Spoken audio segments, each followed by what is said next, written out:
नमस्कार, जोहार। आज मैं आपके समक्ष प्रस्तुत हूँ जिला दर्शन कार्यक्रम में। जो आज का जिला है वो है गुमला। तो गुमला को हम कहते हैं खेल नगरी भी कहते हैं, साथ ही साथ हनुमान नगरी भी कहते हैं, अल्बर्ट एका नगरी भी कहते हैं। क्यों कहते हैं समझा देते हैं। सबसे पहले तो ये समझिए कि गुमला जो है रांची जिला में एक उप विभाजन यानी अनुमंडल के रूप में था। इसकी स्थापना होती है 18 मई 1983 को। ये रांची से अलग होता है। हालांकि उस समय 1983 में रांची में ही आपका गुमला जिला पड़ता था। तो गुमला जिला का जब विभाजन होता है रांची से, यानी ये अलग होता है। क्वेश्चन अगर पूछेगा कि किस जिला से अलग हुआ, तो रांची जिला से। कब हुआ? तो 18 मई 1983 को जब ये अलग हुआ तो बिहार झारखंड एक था। तो उसमें बिहार के जो मुख्यमंत्री थे वो थे जगन्नाथ मिश्रा। उन्होंने ही उद्घाटन किया था गुमला जिले का। ठीक, अब आते हैं पॉइंट पे। अल्बर्ट एका नगरी क्यों कहते हैं? क्योंकि यहीं के हैं वो वीर सैनिक जो 1971 में पाकिस्तानी सैनिकों को धूल चटा दिए थे अकेले, मतलब धूल चटाते हुए और शहीद हो गए थे। तो उनको बाद में मरणोपरांत परमवीर चक्र, जो कि सैन्य सर्वोच्च सम्मान दिया जाता है, वो इनको दिया गया परमवीर चक्र। परमवीर चक्र पाने वाले झारखंड के ये एकमात्र सैनिक और ये सिपाही हैं। सैनिक सिपाही बात एक ही है, आर्मी में थे, लांस नायक थे ये। ठीक है ना। अल्बर्ट एका, ये तो हो गया अल्बर्ट एका। दूसरा है आपका हनुमान नगरी। क्यों कहते हैं हनुमान नगरी? इसलिए बोलते हैं क्योंकि अंजन धाम में हनुमान जी का जन्म हुआ था। हनुमान जी का जन्म यही माना जाता है। अंजनी पुत्र हनुमान बोलते हैं ना। उसके साथ ही साथ खेल नगरी क्यों कहते हैं गुमला को? क्योंकि यहाँ के जो खिलाड़ी हैं, देखिए यहाँ एसटी की संख्या अगर देखें तो थर्ड रैंक पे आता है एसटी संख्या में। अगर हम एसटी संख्या में देखें तो ये थर्ड रैंक में आता है। सबसे ज़्यादा एसटी वाला जो जिला है वो है रांची, उसके बाद पश्चिमी सिंहभूम, उसके बाद गुमला। तो यहाँ जो एसटी यानी अनुसूचित जनजाति लोग हैं बहुत ज़्यादा खेलते हैं फुटबॉल। और फुटबॉल में तो इनका मतलब गुमला को लेके भारत के विभिन्न हिस्सों में इनका नाम है। साथ ही साथ कई खेल खेलते हैं, इसलिए खेल नगरी भी आमतौर पे कह दिया जाता है। आगे समझेंगे हम लोग इसके साथ ही साथ कि ये पहले तो समझते हैं कि समुद्र तल से इसकी ऊंचाई क्या है और बाकी चीज। उसके बाद इधर देखेंगे हम लोग जनसंख्या वगैरह। तो समुद्र तल से 652 मीटर ऊपर है ये, या यूं कहें हम 2139 फीट ऊपर है आपका गुमला जिला। प्राकृतिक सुंदरता, सुखद ठंड, या यूं कहें समशीतोष्ण जलवायु के लिए बहुत ही फेमस जगह है गुमला। और गुमला में यूं कहें कि वातावरण एकदम सुखद होता है। ठंडा में जब मतलब कभी भी आपको ऐसा ठंड का अनुभूति होगा कि लगे कि सो जाए, नींद आ जाए। जैसे कभी आप बाइक पे चलते हैं, खासकर बरसात के टाइम में, तो जब बाइक पे चलते हैं तो आपको आती है नींद, जो पीछे बैठा आदमी होता है या चलाने वाले को भी बड़ा मजा आता है। उसी तरह का ये कोई गुमला जिला। प्राकृतिक सुंदरता बहुत ज़्यादा है क्योंकि यहाँ वन क्षेत्र, हालांकि वन आच्छादित में नहीं आता है, फिर भी यहाँ बहुत सारे वन हैं। टेम्परेचर यहाँ का औसत है 23 डिग्री सेल्सियस, जो कि एसी वगैरह का आप चलाते हैं घरों में। और वर्षा यहाँ पे बहुत अच्छी खासी होती है, 1000 से 1100 मिलीमीटर प्रति वर्ष ये वर्षा होती है। ठीक है, चलिए अब समझते हैं हम लोग। सबसे पहले तो समझते हैं कि गुमला का नाम क्यों पड़ा। तो देखिए गुमला में प्रतिवर्ष एक गौ मेला लगता था। गौ मतलब पशुओं का मेला। ठीक है, तो गौ को बोलते हैं, गौ को अभ्रंशित करके लोग गौ कहने लगे, गौ। उसी गौ से गौ मेला से हो गया गुमला। तो ये याद रखिएगा, गौ मेला, गौ मेला, गुमला। दूसरा क्या है वो बताता हूं। नागपुरी और जो सादरी जो भाषा बोलते हैं वो लोग, जो लोग हैं गांवों के, नागपुरी और सादरी बोलने वाले जो भी लोग गांव से बिलोंग करते हैं, उन्होंने इसका नाम परिवर्तित करके अभ्रंशित करके गोमिला कहते हैं इसको। कई लोग गांव में सुनिएगा आप कि गोमिला चलो, गुमला को गोमिला कहते हैं। मुंडारी भाषा में गुमला का अर्थ होता है धान कूटना। और रही बात झारखंड की अर्थव्यवस्था का, वैसे भी देखिए मुख्य आधार तो कृषि ही है। भारत की अर्थव्यवस्था का मुख्य आधार कृषि ही है। तो झारखंड के बहुत सारे जो राज्य हैं वो कृषि पे ही डिपेंडेंट है। और यहाँ भी कृषि बहुत अच्छी खासी होती है। चलिए क्यों होती है? नदियाँ यहाँ 3 फेमस है, शंख नदी, उत्तरी कोयल, दक्षिणी कोयल। तो अच्छी खासी यहाँ ये कृषि भी होती है। चलिए क्षेत्रफल की बात करते हैं। सबसे पहले तो अवस्थिति देख लेते हैं कि एक्चुअली ये है कहाँ। तो झारखंड के साउथ वेस्ट में है। अगर मैं गुमला की बात करूं, ये मैप में कुछ इस तरह आपको गुमला यहाँ मिलेगा। यहाँ गुमला के नीचे ठीक सिमडेगा और उसके नीचे फिर आपका उड़ीसा आता है। तो गुमला कुछ इस जगह पे मिलेगा, फिर यहाँ पे सिमडेगा। ठीक है ना। तो गुमला आता है आपका साउथ वेस्ट यानी दक्षिण पश्चिम। अब मैं ये मान लूँ दक्षिण और ये पश्चिम, तो ये वाला पार्ट मतलब यहाँ पे गुमला आता है। अगर गुमला की चौहद्दी की बात करूं तो उत्तर में है लोहरदग्गा और लातेहार। उत्तर में लोहरदग्गा और लातेहार, ठीक लोहरदग्गा लातेहार के ये नीचे है गुमला। दक्षिण में है सिमडेगा, मैंने अभी बोला ना सिमडेगा नीचे है ना। पूरब में है रांची और पश्चिम में छत्तीसगढ़ का पार्ट आता है। ठीक, चलिए अब समझते हैं यहाँ के डीसी कौन है। तो देखिए डीसी दो याद रखिएगा मुख्य रूप से, प्रथम डीसी कौन है और वर्तमान डीसी। तो प्रथम डीसी है द्वारिका नाथ सिन्हा और वर्तमान डीसी जो है वो है शिशिर कुमार सिन्हा। क्या बात है, सिन्हा सिन्हा मैच कर गए है ना। वाहन निबंधन संख्या JH07, मतलब गुमला में गाड़ी खरीदेंगे तो आपके नंबर प्लेट पे JH07 जरूर लिखा रहेगा। क्षेत्रफल की बात करते हैं, यही होता है गड़बड़। क्षेत्रफल में गड़बड़ी क्या होता है कि हम वन जो रिपोर्ट है 2019 उसको अगर देखिए तो यहाँ का क्षेत्रफल 5360 वर्ग किलोमीटर है, जो कि झारखंड में दूसरा रैंक आता है। सबसे ज्यादा क्षेत्रफल वाला जिला कौन सा है, तो आपका है पश्चिमी सिंहभूम। ठीक, लेकिन यहाँ पे आता है दूसरा रैंक गुमला का 5360 वर्ग किलोमीटर। कितना आता है, 5360 वर्ग किलोमीटर, सेकेंड रैंक। लेकिन जब डिस्ट्रिक्ट साइड पे जाएंगे ना तो वहां देखिए दुविधा वाली स्थिति है। एक कहावत सुना है ना कि आगे कुआं पीछे खाई, एने जाए कि ओने जाई, मतलब दोनों तरफ काम करिए ना करिए वो भी। अब डिस्ट्रिक्ट साइट के ही पे जाइएगा ना, मतलब जो जिला वाला साइट है वहां पे दो जगह दो तरह से मिला हुआ है। 5327 वर्ग किलोमीटर ये डिस्ट्रिक्ट साइट गुमला में भी है और गुमला में ही है 5347 वर्ग किलोमीटर। आप सोचिए। खैर आपको ये वाला याद रख लेना है, 5360 वर्ग किलोमीटर ये सेकेंड रैंक। अगर आपसे तीन क्रमानुसार याद रखना हो तो पहला है पश्चिमी सिंहभूम 7224 वर्ग किलोमीटर, दूसरे नंबर पे आता है गुमला 5360 वर्ग किलोमीटर, तीसरे नंबर पे आता है रांची 5097 वर्ग किलोमीटर। ये है एरिया के हिसाब से। किसी का मैंने कमेंट पढ़ा अभी आज ही, उनका कहना था कि सर भारत का क्षेत्रफल आप गलत बता रहे हैं। भारत का क्षेत्रफल गलत नहीं बता रहे हैं। देखिए भारत का क्षेत्रफल कितना है, 32,87,263 वर्ग किलोमीटर, 32,87,263 वर्ग किलोमीटर। लेकिन अगर आप कहेंगे हाँ सही, गलत बता दिए, नहीं ये भी सही है। अगर आप देखें कि वन रिपोर्ट जो 2019 आया है तो यहाँ पे आप 263 की जगह 469 कर लीजिए, 32,87,469, कोई दिक्कत नहीं है। तो वन रिपोर्ट जो आया ना 2019 उसमें मैंने भारत का क्षेत्रफल नहीं बताया, तो ये है भारत का क्षेत्रफल वन रिपोर्ट 2019 के अनुसार 32,87,469 वर्ग किलोमीटर। लेकिन मोटा मोटी अगर देखिएगा ऐसे जहां बुक्स वगैरह जहां भी आपको मिलेगा तो आप 32,87,263 वर्ग किलोमीटर मिलता है। ठीक, तो ये बातें नोट कर लिए, छोटी मोटी बातें रहती हैं, आप लोग भी समझदार हैं। अनुमंडल यहाँ पे, हाँ वन क्षेत्र की बात करें, अगर यहाँ वन क्षेत्र देखें तो हालांकि ये वन आच्छादित नहीं है लेकिन झारखंड से जस्ट सटा हुआ है। झारखंड में कुल वन क्षेत्र है 29.62, ठीक है 29.62% और यहाँ 29.61% है।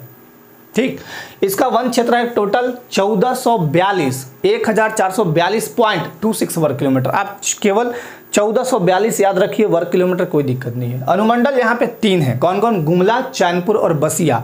गुमला, चैनपुर और बसिया यहाँ 3 अनुमंडल हैं। प्रखंड की बात करें तो यहाँ 12 प्रखंड है। अब 12 प्रखंड आपको याद कर लेने हैं। वो कैसे याद करने हैं मैं आपको याद कराते जाऊंगा, आपका काम है सुनते रहना। ठीक है, तो प्रखंड 12 में कौन है, गुमला, चैनपुर, बसिया, डुमरी। गुमला, चैनपुर, बसिया, डुमरी। गुमला, चैनपुर, बसिया, डुमरी, इतना याद हो गया। गुमला, चैनपुर, बसिया, डुमरी। बिशुनपुर, सिसाई, बिशुनपुर, सिसाई, ये आपको याद कर लेने हैं। जो भी गुमला के हैं उनको तो याद होना चाहिए, है ना, आपके ब्लॉक्स। भारनो, रायडी, घाघरा, भारनो, रायडी, घाघरा, पालकोट, कामडारा, पालकोट, कामडारा। और देखिए यहाँ पे एक जरी प्रखंड हुआ करता था, जरी या जारी एक ही बात है, नाम चेंज हो गया अल्बर्ट एक्का। अल्बर्ट एक्का का जन्म जरी प्रखंड के जरी गांव में हुआ था और वहीं से अल्बर्ट एक्का पर फिल्म शूट हुआ है, फिल्म डॉक्यूमेंट्री जो है वो शूट हुआ है। अभी उसके बारे में चर्चा करेंगे। तो एक बार 12 प्रखंड देख लीजिए, गुमला, चैनपुर, बसिया, डुमरी। गुमला, चैनपुर, बसिया, डुमरी। विशुनपुर, सिसाई, विशुनपुर, सिसाई। भारनो, रायडी, घाघरा, भारनो, रायडी, घाघरा। पालकोट, कामडारा, एक्का, पालकोट, कामडारा, एक्का, अल्बर्ट एक्का। ठीक है, विधानसभा क्षेत्र की बात करें तो यहाँ पे 3 है। पहला है गुमला। अब यहाँ विधायक भी आपको याद करने हैं। विधानसभा क्षेत्र कितने हैं, 3, गुमला, विशुनपुर और सिसाई। गुमला, विशुनपुर और सिसाई। यहाँ पे तीनों जगह, मतलब अगर हम गुमला को कंप्लीटली देखें तो जेएमएम का मतलब गढ़ है ये। अब वर्तमान टाइम में देखें गढ़ है। भूषण तिर्की गुमला के जेएमएम के आपके एमएलए हैं, विधायक हैं भूषण तिर्की गुमला से। विशुनपुर से आपका चामरा लिंडा जेएमएम और सिसई से जीगा सुसरन होरो, जीगा सुसरन होरो, ये जेएमएम के भी हैं। अब लोकसभा की बात करें, लोकसभा सीट यहाँ 1 है, हालांकि गुमला का नहीं, ये लोहरदगा लोहरदगा जोन में ही हम रखते हैं इसको। तो लोहरदगा सीट यहाँ के लिए है, लोकसभा के लिए एसटी रिजर्व है लोहरदगा, मैंने आपको बताया भी है। और यहाँ के जो सांसद हैं वर्तमान टाइम में वह है सुदर्शन भगत बीजेपी से। एक चीज़ हमेशा नोट करिएगा आप, कभी देखिए मैंने डीसी के बारे में बताया, अब 10 दिन बाद चेंज हो गया, तो उसमें मेरी क्या गलती है। अब मैं यहाँ अगर सुदर्शन भगत के बारे में बता रहा हूँ लोहरदगा, तो ये 2019 की अकॉर्डिंग बता रहा हूँ, ठीक है। तो कभी कभी होता है कोई इस्तीफा दे दिया, कोई किसी का डेथ हो गया या फिर कोई पद छोड़ दिया। नदियों की बात करें तो यहाँ 3 मुख्य नदियाँ हैं, उत्तरी कोयल, दक्षिणी कोयल और शंख नदी। अब आते हैं इन नदियों पर वाटरफॉल्स होंगे। वाटरफॉल्स में सबसे पहला हेपाद जलप्रपात, याद रखिएगा हेपाद जलप्रपात, ये घाघरा नदी जहां उद्गम स्थल है वहीं पे है हेपाद जलप्रपात। दूसरा बात करें प्रेमा घाघ, प्रेमा घाघ, घाघ वाले यहाँ 2 हैं, प्रेमा घाघ, सदनी घाघ, और एक और है अंबा घाघ, तो 3 घाघ हो गया। वैसे इसको नागफेनी बोलते हैं। तो एक बार फिर से, हेपाद ये घाघरा नदी के उद्गम स्थल पर है। प्रेमा घाघ रायडीह प्रखंड में पड़ता है। प्रेमा घाघ कहाँ पड़ता है? रायडीह प्रखंड में। सदनी घाघ ये शंख नदी पर, सदनी घाघ स से सदनी, स से शंख नदी, ठीक है। अंबा घाघ इसी को नागफेनी जलप्रपात बोलते हैं। नागफेनी जलप्रपात ये सिसई गुमला वाले रोड पे है, सिसई गुमला जो रोड है वहीं पे है ये, ठीक है। चलिए अब बात करते हैं, नदी हो गया। अब खनिज यहाँ कौन कौन होता है? तो मैंने आपको पहले भी बताया था कि लोहरदगा, गुमला और लातेहार वाला कुछ एरिया ये बॉक्साइट के लिए एकदम फेमस है। बॉक्साइट से क्या बनता है? एल्युमिनियम। तो यहाँ बॉक्साइट का 21 खदान है, 21। यहाँ हमेशा देखिएगा ट्रक का आना जाना लगा रहता है। और स्टोन्स के यहाँ 68 खदान है, ठीक है। प्रमुख खनिज है, उसके अलावा छोटे रूप में पाए जाते हैं और भी। मंदिर की बात करें तो कोराम्बे का वासुदेव राय मंदिर, वासुदेव राय मंदिर बहुत ही फेमस कोराम्बे। और कोराम्बे को हम क्या बोलते हैं? छोटा नागपुर की हल्दी घाटी। छोटा नागपुर की हल्दी घाटी किसे बोलते हैं? कोराम्बे को। मैं अब यहाँ पे चलूंगा तो उसके बाद डिटेल करूंगा। अंजन धाम मंदिर भी बहुत फेमस है, अंजन धाम मंदिर है ना, वो भी फेमस है। यहीं बोला जाता है कि हनुमान जी का जन्म हुआ था। हनुमान जी की जन्मस्थली कहाँ है? अंजन धाम में ही जन्मस्थली माना जाता है। तो अंजन धाम मंदिर यहीं, और यहीं कोई एक पहाड़ी है, उसी पे बोला जाता है कि वहाँ पे सुग्रीव और हनुमान जी का मिलन भी हुआ था, ऐसा करके, है ना। चलिए आगे आते हैं। टांगीनाथ शिव जी का मंदिर है वहाँ पे, टांगीनाथ। अब देखिए टांगीनाथ, फरसा देखिए ना, फरसा, फरसा थोड़ा लंबा होता है इस टाइप से और टांगी छोटा रूप में होता है। तो फरसा लेके एकदम दौड़े हुए थे परशुराम भगवान, आपको पता ही होगा जब राम जी धनुष तोड़ दिए थे उस समय, तो वो कहानी अलग है। टांगीनाथ मंदिर यह है गुमला से 75 किलोमीटर घने जंगलों में ये बसा है, मझगांव पहाड़ी में, घने जंगलों में मझगांव पहाड़ी में है आपका टांगीनाथ मंदिर। भगवान परशुराम का फरसा रखा हुआ। अब फरसा को झारखंडी लोग टांगी बोलते हैं, फरसा को झारखंडी, सब झारखंडी नहीं बोलते लेकिन अधिकांशतः झारखंडी टांगी समझ लेते हैं। फरसा लेकिन अलग चीज है, ठीक। तो फरसा मतलब टांगी, उसी से बना टांगी नाथ मंदिर। नाथ मतलब होता है मालिक, और नाथ जहां लगा समझिएगा शिव भगवान है। मोस्टली जगह पे मैंने धर्म ग्रंथों में देखा है कि नाथ मतलब वैसे तो होता है मालिक या स्वामी, है ना। जैसे पति के पर्यायवाची शब्द जब हिंदी में पढ़ते हैं तो नाथ, नाथ होता है, भर्ता होता है, आर्या होता है, पति, परमेश्वर, सब कुछ होता है। तो यहाँ पे नाथ मतलब मोटा मोटी शिव मानिएगा, तो शिव भगवान का यहाँ पे मंदिर है। महामाया मंदिर की बात करें तो महामाया मंदिर बहुत ही फेमस है, गुमला लोहरदगा रोड पर है, घाघरा ब्लॉक में पड़ता है। घाघरा ब्लॉक में गुमला लोहरदगा मार्ग पर आपका महामाया मंदिर पड़ता है। यहाँ पे एक गांव है हापामुनि गांव, हापामुनि गांव में ही आपका महामाया मंदिर। अब यहाँ हापामुनि जो गांव है, इसमें जो महामाया मंदिर है, इसकी निर्माणता कौन थे, कौन बनवाया था? तो 908 ईस्वी में, रिपीट कर लीजिएगा, 908 ईस्वी में नागवंशी राजा गजघट राय ने इसको बनवाया था। 908 ईस्वी में नागवंशी राजा गजघट राय ने किसको बनवाया था? महामाया मंदिर को, ठीक है। चलिए मेरे ख्याल से यहाँ काली माता का मंदिर है, आप लोग एक बार देख लीजिएगा। मेरे ख्याल से जहाँ तक मुझे याद है काली माता का मंदिर है।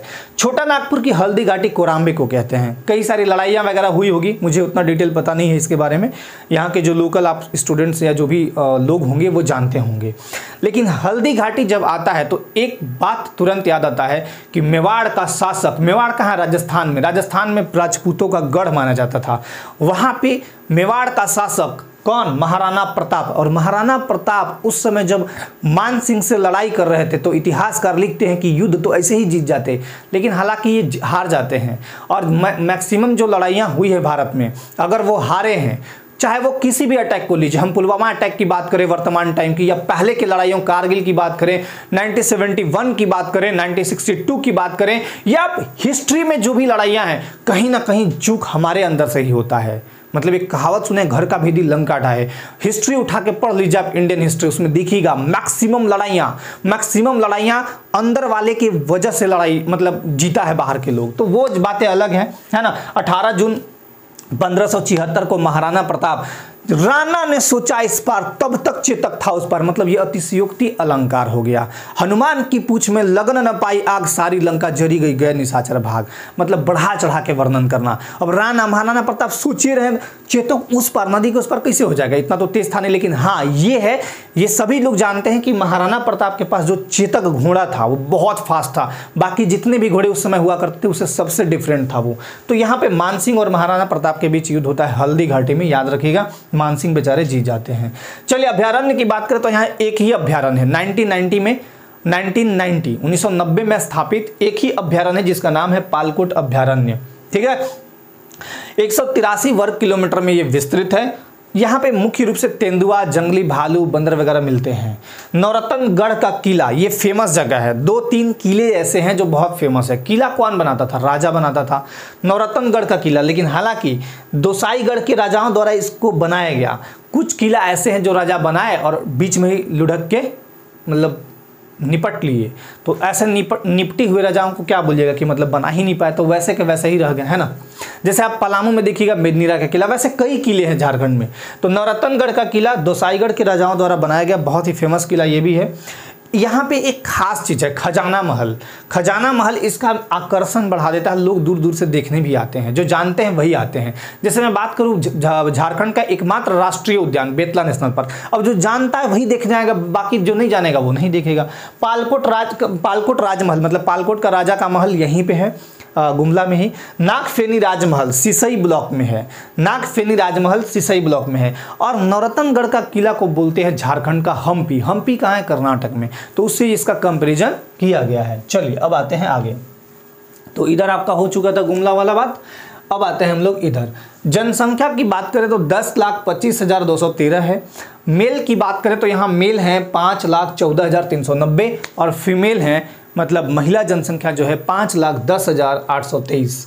ग्रामीण जनसंख्या बहुत ज़्यादा है, लेकिन ये 2011 का डाटा है। ठीक है, अभी 2021 में कोविड के चलते तो ये जनगणना वाला काम हुआ नहीं, रुका हुआ है, अभी देखिए कैसे होता है। तो ग्रामीण जनसंख्या 9,60,132, लगभग 94%। लिंगानुपात की बात करें तो बहुत ही शानदार लिंगानुपात है आपके गुमला का, और वैसे देखिए तो चौथे नंबर पे ये आता है। ठीक है, लिंगानुपात 993 है, बहुत ही अच्छा है। मतलब 7 लोग ही ऐसे हैं जिनको लड़की वहाँ पे नहीं मिलेगी। ऐसा नहीं है कि शादी नहीं होता, शादी लगभग सबकी हो जाती है। बाल लिंगानुपात 963 है। अब लिंगानुपात की बात करें अगर झारखंड में लिंगानुपात, यहाँ से भी क्वेश्चन बनते हैं, सबसे ज़्यादा लिंगानुपात किसका किसका है, तो समझ लीजिए पहले नंबर पे है, सबसे ज़्यादा लिंगानुपात है पश्चिमी सिंहभूम का। पश्चिमी सिंहभूम का लिंगानुपात है 1005 महिला प्रति 1000 पुरुष पर। तो जहाँ जहाँ घट रहा है वो 5 लोग यहाँ के शादी कर लीजिए, है ना, जॉब के बाद शादी करने से पश्चिमी सिंहभूम चलेंगे। सिमडेगा और खूंटी ये दोनों जगह 997 है, यहाँ 3 ही लड़की घट रही हैं, और गुमला में है 993। तो गुमला क्रमशः चौथे रैंक पे आता है। तो एक बार फिर से पश्चिमी सिंहभूम नंबर 1 1005, दूसरे पे आता है सिमडेगा और खूंटी, दूसरा तीसरा मान लीजिए 997, और फिर गुमला।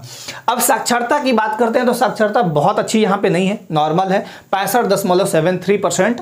मेल की बात करें यानी पुरुष साक्षरता दर 75.55%, और फीमेल की बात करें तो 55.90%। ठीक, जनघनत्व की बात करें तो हाँ, जनघनत्व में बहुत डाउन है ये, 191 व्यक्ति प्रति वर्ग किलोमीटर। और जनघनत्व अगर कम है तो समझिए कि बहुत बढ़िया है, जनघनत्व बहुत ज़्यादा होगी तो भीड़ भाड़ लगेगी, है ना। 191। न्यूनतम जनघनत्व किस जिले का है, अगर ऐसा क्वेश्चन पूछे कि न्यूनतम जनघनत्व, तो आपको बोलना है सिमडेगा। सिमडेगा का मात्र 159 व्यक्ति प्रति वर्ग किलोमीटर, तो न्यूनतम हो गया सिमडेगा। ठीक है, और अधिकतम की बात करें, सबसे ज्यादा जनसंख्या घनत्व, पॉपुलेशन विस्फोट कह लीजिए एक तरह से, हालांकि ये नाम देना सही नहीं होगा, तो धनबाद का है 1316 व्यक्ति प्रति वर्ग किलोमीटर, मतलब 1 वर्ग किलोमीटर में 1316 लोग औसतन रहते हैं। तो सिमडेगा 159, उसके बाद दूसरे नंबर पे आता है नीचे से लातेहार 169, और तीसरे में आता है गुमला 191 व्यक्ति प्रति वर्ग किलोमीटर। सर्वाधिक की बात करें तो धनबाद 1316 व्यक्ति प्रति वर्ग किलोमीटर, दूसरे नंबर पे आता है बोकारो 715 व्यक्ति प्रति वर्ग किलोमीटर, और तीसरे में आता है रामगढ़ 708 व्यक्ति प्रति वर्ग किलोमीटर। तो ये याद रखिएगा।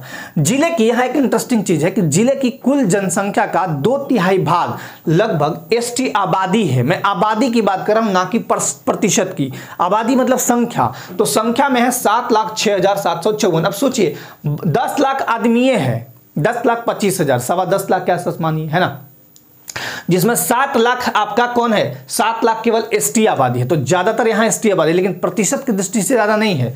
तो प्रतिशत में है 68.94%। तो प्रतिशत में अगर हम देखें तो तीसरे रंग पे आता है, तीसरे नंबर पे। ठीक है, चलिए अब समझते हैं सर्वाधिक एसटी संख्या, जनसंख्या कहां कहां है। सबसे ज्यादा एसटी जनसंख्या, यहां मैं तीनों चीजें रटवा देता हूं, आपको दिमाग में रख लीजिएगा। ये बहुत ही फैक्चुअल डाटा है, बहुत बढ़िया है, आपको याद रखना चाहिए। सर्वाधिक एसटी की जनसंख्या मतलब सर्वाधिक एसटी व्यक्ति, प्रतिशत में नहीं, व्यक्ति कहां रहता है तो रांची में रहता है। सबसे ज्यादा एसटी मतलब अनुसूचित जनजाति लोग कहां रहते हैं तो रांची में। कितना लोग रहते हैं, 10,42,016 व्यक्ति रहते हैं रांची में। अगर ये प्रतिशत के दृष्टिकोण से हम देखें तो ये है 35.76%, और ये राज्य की जनसंख्या के अनुसार प्रतिशत बता रहे हैं हम। ठीक है, दूसरा आता है पश्चिमी सिंहभूम। पश्चिमी सिंहभूम में टोटल जो एसटी रहते हैं वो है 10,11,296, जिनका राज्य की जनसंख्या के अनुसार अगर पॉपुलेशन परसेंट देखें तो 67.31%। तीसरे नंबर पे आता है गुमला, 7,06,754 लोग रहते हैं गुमला में, और ये प्रतिशत अगर राज्य की जनसंख्या के अकॉर्डिंग देखें तो 68.94%। लेकिन अगर एक सवाल ये कह दे कि प्रतिशत में बताया जाए, संख्या में नहीं हमको जानना है, हमको प्रतिशत में जानना है, तो प्रतिशत में अगर देखें तो जिले की कुल जनसंख्या में एसटी का प्रतिशत, मतलब जिला का जितना जनसंख्या है उसमें एसटी क्या परसेंट है, तो वो सबसे नंबर 1 पे आता है खूंटी। नंबर 1 पे क्या आता है, खूंटी। बस इसको ऐसे याद रखिएगा। और मेरे क्लास में कोई भी चीज़ को बुरा मत मानिएगा ना, तो मेरा कोई ये होता है कि धार्मिक रूप से, जातिगत रूप से, सामाजिक रूप से, आर्थिक रूप से, राजनीतिक रूप से किसी को क्रिटिसाइज करना मेरा उद्देश्य नहीं है। मेरा उद्देश्य एक ही है कि आपका जो कंटेंट है वो आपके दिमाग में चला जाए। तो देखिए खूंटा, अब बोले अनुसूचित जनजाति लोग कि हम लोग खूंटा यही गाड़ देते हैं प्रतिशत में, तो देखिए खूंटा मतलब खूंटी याद रखिएगा, 73.25% एसटी। प्रतिशत में देखें तो सबसे नंबर 1 पे खूंटी है, दूसरा में सिमडेगा 70.78%, और तीसरा में गुमला। प्रतिशत में देखें तब, प्रतिशत में देखें तब, लेकिन जनसंख्या में देखें तो रांची, पश्चिमी सिंहभूम, गुमला, रांची, पश्चिमी सिंहभूम, गुमला। व्यक्ति में देखें तो, और परसेंट निकाले तो खूंटी, सिमडेगा, गुमला, खूंटी, सिमडेगा, गुमला, ये याद रखिएगा। जनजातियों की बात करें तो यहाँ जनजाति बहुत खास जनजाति रहती है, जैसे उरांव हो गया, मुंडा हो गया, झारखंड की बहुत इंपॉर्टेंट जनजाति हैं, लोहरा हो गया, खड़िया हो गया, खेरवार हो गया, है ना, ये सारे जनजाति हो गया। यहाँ पे एक बहुत ही फेमस प्रोग्राम चलाया गया है, और इसमें 0 से, मेरे ख्याल से 0 से 6 वर्ष के लोग शामिल हैं, और जो माताएं हैं वो भी कुछ शामिल होती हैं, और सारे ब्लॉक में चलाया गया है। कौन सा, तो एकीकृत बाल विकास कार्यक्रम, मतलब बालकों को लेके कि डेवलपमेंट कैसे हो, बालकों के विकास को लेके वर्ल्ड बैंक इनका सहयोग की, कि हम वर्ल्ड बैंक के थ्रू, मतलब ये प्रायोजित है, मतलब सहयोग की गुमला जिले में, बोले कि हम एकीकृत बाल विकास कार्यक्रम चलाएंगे जिसमें गुमला के सारे ब्लॉक शामिल होंगे। तो ये फेमस चीज याद रखिएगा। पहाड़ नाम है, एक पहाड़ी श्रृंखला है। जैसे अगर आपसे कोई ये पूछता हो कि बताइए हिमालय पर्वत की ऊंचाई कितनी है, तो आप बोलिए हिमालय कोई पर्वत नहीं है। पर्वत कौन सा है, केटू बोल दीजिए। पर्वत कौन सा है, कंचनजंगा बोल दीजिए। पर्वत कौन सा है, माउंट एवरेस्ट बोल दीजिए। पर्वत में ध्यान दीजिएगा, ये हुए पर्वत, मतलब एक पिक यानी चोटी होगी।